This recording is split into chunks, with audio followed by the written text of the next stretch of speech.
Dear friends, followers અને viewers, હું અલ્પેશ કારિયા ફરી એકવાર આપની સમક્ષ લઈને આવ્યો છું. આજે જે વ્યક્તિની વાત હું કરવા જઈ રહ્યો છું તેનું નામ છે લિયો ટોલ્સ્ટોય, કે જે રશિયાનો છે. તેના વિશે વાત કર્યા પહેલાં હું રશિયાનો પ્રાથમિક માહિતી તમને આપી દઉં. રશિયા એટલે રૂસ, આ રૂસી લેખક લિયો ટોલ્સ્ટોય.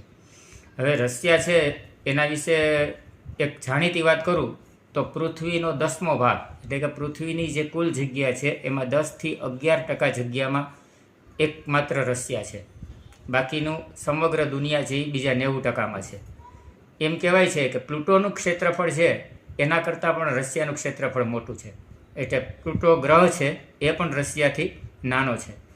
રશિયા 1547થી વાત કરીએ તો ત્યાં ઝારશાહીનું શાસન હતું. ઝારશાહી એટલે રાજાશાહી. રશિયન વર્ડ છે ઝાર, જે રાજા અથવા બાદશાહ માટે વાપરવામાં આવે છે. એટલે ઝારનું શાસન જે છે એ 1917 સુધી ચાલ્યું. ત્યારબાદ 1917માં રશિયામાં ક્રાંતિ થઈ, જેને રશિયન ક્રાંતિ તરીકે ઓળખવામાં આવે છે. અને ઝારશાહીનો અંત આવ્યો અને સોવિયત યુનિયન શાસનમાં આવ્યું.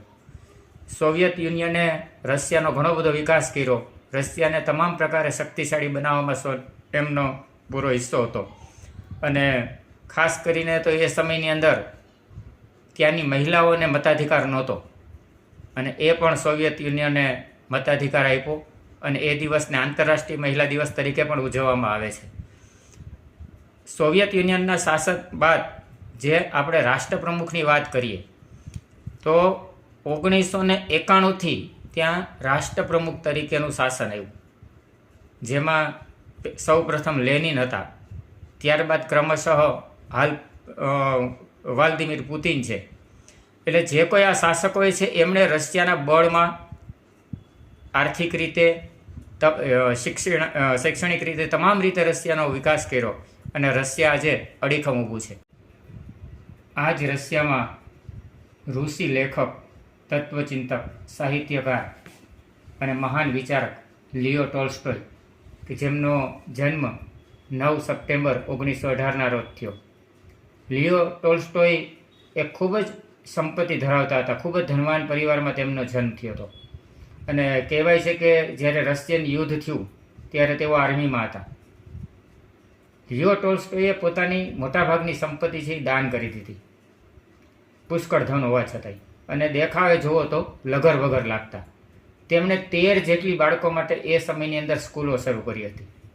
તેમના વિચારો છે એ અલગ ધર્મને, એ પોતે ક્રિશ્ચન હતા, પણ એનો ધર્મ છે જે એ કર્મમાં માનતા હતા.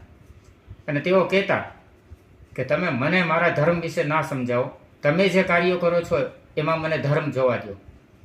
આ જ લિયો ટોલ્સ્ટોય, કે જેનાથી માર્ટિન લ્યુથર અને મહાત્મા ગાંધીજી જેવા માણસો ખૂબ જ પ્રભાવિત થયા હતા. સત્ય અને અહિંસા, આ સૂત્ર ઉપર એણે યુદ્ધ બાદ એક પુસ્તક લખ્યું હતું, વોર એન્ડ પીસ. આ પુસ્તક ખૂબ જ પ્રચલિત છે લિયો ટોલ્સ્ટોયનું. રાષ્ટ્રપિતા મહાત્મા ગાંધીજી અને માર્ટિન લ્યુથર તેમનાથી ખૂબ જ પ્રભાવિત થઈ અને તેઓ અહિંસાને ધર્મ માનતા હતા. આ લોકો પણ અહિંસા અને સત્ય અને પ્રેમને ધર્મ માનવા માંડ્યા. આવા મહાન વિચારક લિયો ટોલ્સ્ટોય વિશે આપણે જેટલું કહીએ એટલું ઓછું છે. છતાં પણ આગળ વાત કરીએ તો આવા મહાન વિચારક વિશે આપણે જાણીએ, એના વિશે સમજીએ અને એમનો નિરંતર અભ્યાસ કરી અને એમના જે આદર્શો, સિદ્ધાંતો છે તે માર્ગે ચાલવાનો પ્રયત્ન કરીએ. પણ આજે ફરીવાર મિત્રોને વિનંતી કે ફરીવાર હું વિડીયો લઈને આવું, ત્યાં સુધીમાં આપ સૌ ભલે વ્યુઅર્સ છો, લાઈક કરો છો, નો ડાઉટ, પણ ફોલો પણ કરજો. ધન્યવાદ.